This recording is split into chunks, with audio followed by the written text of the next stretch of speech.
Depression isn't just feeling sad. Depression is a desperate want for social interaction while also wanting to be left alone. Depression is not taking a shower for almost a week because why bother? Depression is when it takes more incentive and energy than it should just to get out of bed in the morning, assuming of course that it is still morning. This also applies to brushing your teeth, especially if you don't have anywhere to be on this day. Imagine going a week without showering, brushing your teeth, or indeed getting out of bed. Why aren't you the looker? You'll definitely want to get out of bed now. JK, no you won't. Depression is when you're overweight and you want to exercise regularly to lose weight, but you can't bring yourself to head down to the gym because you're just going to gain again anyway. Depression is knowing you shouldn't eat too much because you'll get fat, but you're bored and lonely, so you eat like a pig. It's not like there's anyone around to impress with your figure anyway. Depression is also the logic that says your weight is the reason why you're alone. And while you can't control your jilted mind, you can control your weight. So you starve yourself in some attempt to fix it. And if you don't have the willpower to starve yourself, don't worry. You can always binge and purge instead. Depression is when you tell your friends you're feeling fine, even though you feel like you're dying inside and you don't really know why. Depression isn't just feeling down in the dumps. It's feeling so down in the dumps that it actually hurts to smile. But you smile anyway because the pain feels better than other people feeling sorry for you. But then there are those days that people feeling sorry for you is exactly what you want.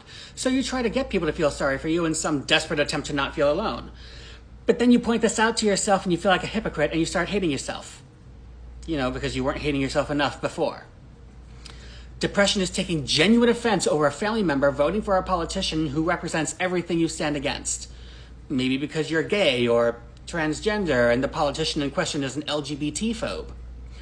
Or maybe because you're dating a Middle Easterner or a Latin American and the politician is an ethno-nationalist. So you start distancing yourself from this relative as a result. But you don't tell anyone that's why you're doing it, because you would seriously distance yourself from one of your own family members just because they voted for Eugene McBigot? Wow, talk about taking politics too seriously. So you keep your feelings bottled up. Depression isn't just feeling disappointed because you couldn't get a date for Valentine's Day. It's feeling disappointed because the only date you could get for Valentine's Day was your mother.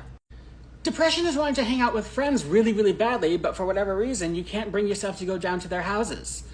Depression is being offered by your family to hang out with them, but you say no because while you love your family to death, hanging out with them isn't really the same thing as hanging out with friends. But you don't tell them that because you feel awful, like you're abandoning them in favor of people you'd rather be hanging out with. So you keep your feelings bottled up. Depression isn't even depression. Its official diagnostic term is major depressive disorder. Yes, it is a mental disorder, a mental illness.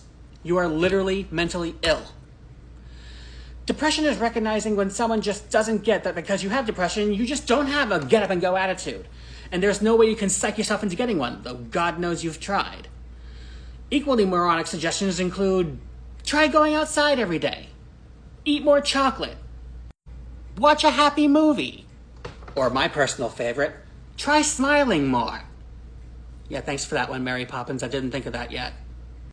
Depression is when you're texting someone who takes an awfully long time to answer you, leading you to think that they're talking to someone better than you. But you don't call them out on this because you don't want to seem needy, so you keep your feelings bottled up. Depression is when you try to make up for feeling lonely by logging onto messaging apps like WhatsApp or Telegram. But this just backfires because now not only do you feel lonely and pathetic because you can only socialize with people online. Depression is when you're so used to communicating with people through a messaging app that you get more socially awkward when you meet someone in person. This can lead to some pretty awkward dates, and the people who you're on a date with wondering if you're the same person they were even talking to online. And even if they tell you it's not an awkward date at all, you know it is. Depression is equating any form of physical contact with affection, leading to one of two things. You'll either become a slut who's trying to fill a void that can never be filled, or you become someone who wallows in self-pity wondering why nobody loves you. But in either case, your need for social interaction worsens and you become more and more likely to be the latter of these people. Depression is thinking that nobody likes you even though you know full well that you have friends and family who love you.